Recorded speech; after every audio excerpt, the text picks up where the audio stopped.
Hello friends, welcome back to my channel Madhu classes official. Friends, आज की हमारी video रहेगी वाचन के बारे में, रीडिंग के बारे में कि रीडिंग क्या होता है और रीडिंग की क्या मीनिंग है, रीडिंग के क्या उद्देश्य हैं, रीडिंग के क्या प्रकार हैं। सारी चीज़ें हम इस वीडियो में डिस्कस करेंगे, इसीलिए ये वीडियो एंड तक जरूर देखना।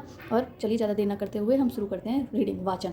वाचन का क्या अर्थ होता है? वाचन एक कला है, एक कौशल है। वाचन ज्ञान अर्जुन की कुंजी है। वाचन केवल पुस्तक को पढ़ना मात्र ही नहीं, बल्कि पढ़कर उसे समझना, उसका अर्थ ग्रहण करना भी उतना ही महत्वपूर्ण है। भाषा शिक्षण में वाचन का अत्यंत महत्वपूर्ण स्थान है। वाचन मनोरंजन का एक सशक्त साधन है। वाचन की सामाजिक उपयोगिता भी सर्वाधिक है। सफलतापूर्वक सामाजिक व्यवहार के निर्वाह के लिए वाचन क्षमता अत्यंत आवश्यक है। इस पूरे अर्थ का सिर्फ एक ही मतलब है कि वाचन जो है एक कला है, कौशल है। और इसका रीडिंग करने का मतलब सिर्फ यही नहीं होता कि हमने सिर्फ उसको बुक को पढ़ दिया।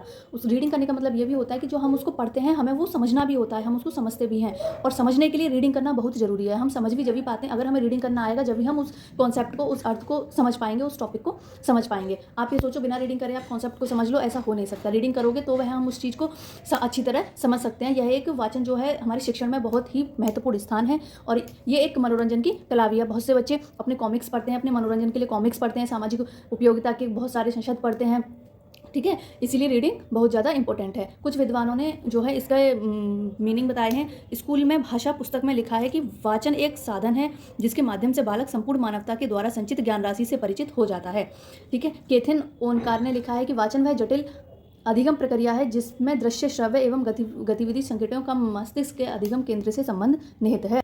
अब हम वाचन के उद्देश्य देख लेते हैं कि वाचन के क्या क्या उद्देश्य हैं, रीडिंग के क्या उद्देश्य हैं।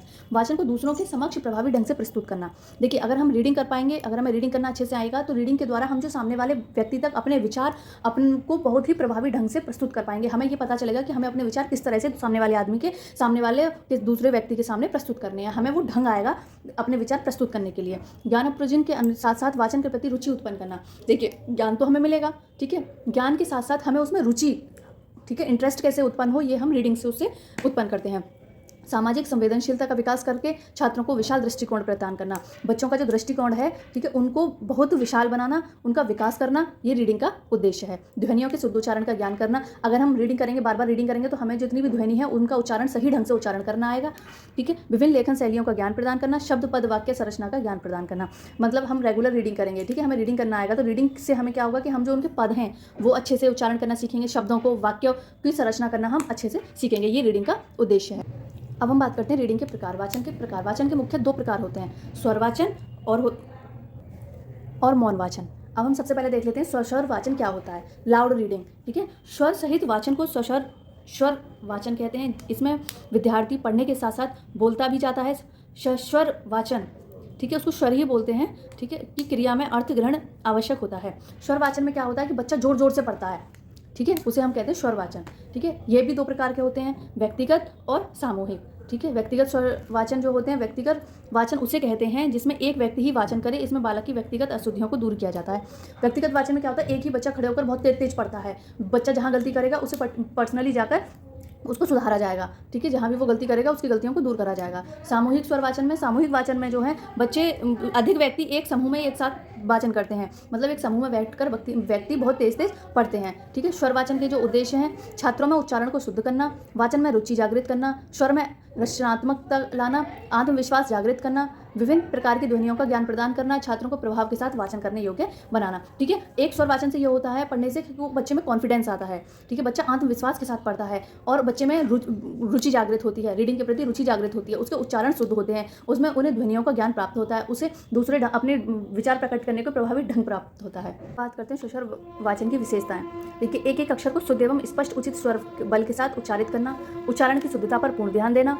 अच्छा वाचक उपयुक्त बालघात का ध्यान रखता है। वाचन प्रभावी है लेकिन गति पर नियंत्रण के साथ होना चाहिए। वाचन में स्वाभाविकता स्पष्ट रूप से झलकनी चाहिए। अच्छा वाचक पढ़ते समय पढ़ने में रुचि लेता है। देखिए, ये वही बातें दोबारा से कही गई हैं, मैं आपसे एक और बार कह देती हूँ कि इसमें स्वस्वर वाचन में उच्चारण में शुद्धता पर ध्यान दिया जाता है और एक अच्छा वाचक वही है जिसमें पढ़ने में रुचि लेता है और पढ़ने जब रीडिंग होती है वो रुचि के साथ ही रीडिंग की जाती है और स्वस्वर वाचन से बच्चे के अंदर पढ़ने के प्रति, वाचन के प्रति रुचि उत्पन्न होती है और वाचन जो भी किया जाए उसमें ना उसकी स्वाभाविकता स्पष्ट झलकती है कि वो किस तरह से पढ़ता है। और दूसरा, अगर ये हम पढ़ रहे हैं इसका मतलब ये नहीं कि हम उसको बस जल्दी जल्दी पढ़ते चले गए। वाचन की विशेषता एक ये भी है कि वाचन को की गति को नियंत्रण करके पढ़ा जाता है, उसे हम सस्वर वाचन कहते हैं। अब बात करते हैं हम मौन वाचन की। मौन वाचन जो होता है वो हमारे मन में पढ़ा जाता है, ठीक है, हम उसको अपने मन में पढ़ते हैं, वो स्वर रहित होता है, ठीक है, उसे हम तेज आवाज़ से नहीं पढ़ सकते। इसमें व्यक्ति जो है शांत रहकर अपने बिना होठ हिलाए एकाग्रित होकर पढ़ता है, उसे हम मौन वाचन कहते हैं। मौन वाचन भी दो प्रकार के होते हैं, गंभीर पठन होता है और धृतुत पठन होता है। गंभीर पठन किसे कहते हैं? गंभीर पठन वो होता है जैसे कि अगर मान लीजिए हमारा एग्जाम है, एग्जाम में हम उस एक टॉपिक को हम उसके कॉन्सेप्ट को क्लियर करते हैं, ठीक है, बहुत गंभीर के साथ हम उस चीज़ को सिलेबस को पढ़ाई करते हैं। मान लीजिए हमारा बीएड का एग्जाम है, इंक्लूसिव एजुकेशन का एग्जाम है और हमने उसके सिलेबस को पढ़ा, बहुत डीपली पढ़ा और गंभीरता के साथ हम उसको पढ़ रहे हैं, एग्जाम की तैयारी कर रहे हैं, हमारा यही है कि हमें वो एग्जाम क्लियर करना है, इसीलिए उसको हम गहनता से पढ़ेंगे, उसे हम गंभीर पठन कहते हैं। द्रुत पठन क्या होता है? मान लीजिए हम एग्जाम सेंटर पर पहुंच गए, हमारे पास 5-10 मिनट है, 5-10 मिनट में हम ये सोचते हैं चलो रिवीजन कर लें, तो हम उस चीज़ को ना बहुत जल्दी जल्दी पढ़ते हैं, ठीक है, उसको हम कहते हैं द्रुत पठन। शीघ्रता से पढ़ना ही द्रुत पठन कहलाता है। अब है मौन वाचन के उद्देश्य। छात्रों की ज्ञान परिधि का विस्तार करना, छात्रों में शीघ्र पढ़ने एवं समझने की आदत का विकास करना, छात्र कम समय में अधिक से अधिक ज्ञान आत्मविश्वास के साथ ग्रहण करें, छात्र अवकाश की क्षणों का सदुपयोग करें, छात्रों का भाषा एवं विषय वस्तु पर अधिकार करना, छात्रों को मुहावरे, सुकृतियों आदियों से परिचित कराना। देखिए मौन वाचन का यही है कि छात्र जो हैं समझ कर पढ़ें, ठीक है, दूसरा जल्दी पढ़ें, जल्दी पढ़ने की आदत हो, तीसरा उसमें आत्मविश्वास के साथ पढ़ें और पढ़ने के साथ साथ वह ज्ञान को भी अर्जित करें, जो भी उनके अवकाश के दिन हैं उनका सदुपयोग करें, ठीक है, ये होता है मौन वाचन के उद्देश्य। मौन वाचन की विशेषताएं क्या होती हैं? मौन वाचन में थकान कम होती है, ठीक है, मौन वाचन में समय का श्रम की बचत होती है, सामूहिक वाचन की दृष्टि से यह सर्वोत्तम है, इसका दैनिक जीवन में अपना अलग ही महत्व है। मौन वाचन क्रिया ध्यान केंद्रित करने में सहायक होती है। मौन वाचन उच्च कक्षाओं में अति उत्तम है, इसमें चिंतन प्रक्रिया लगातार चलती रहती है।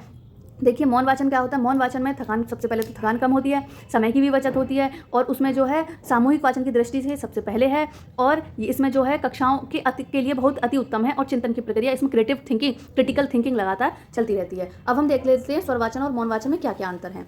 देखिए स्वर वाचन भावानुकाल वाणी में किया जाता है, मतलब स्वर वाचन तेज तेज बोलकर किया जाता है, बल्कि मौन वाचन जो है वो बिना होठ हिलाए मन ही मन में किया जाता है। दूसरा है इसमें शुद्ध उच्चारण पर विशेष बल दिया जाता है। मान लीजिए कोई बच्चा गलत बोल रहा है तो उसको तुरंत के तुरंत सही किया जाएगा, पर्टिकुलर व्यक्तिगत उसकी मदद की जाएगी।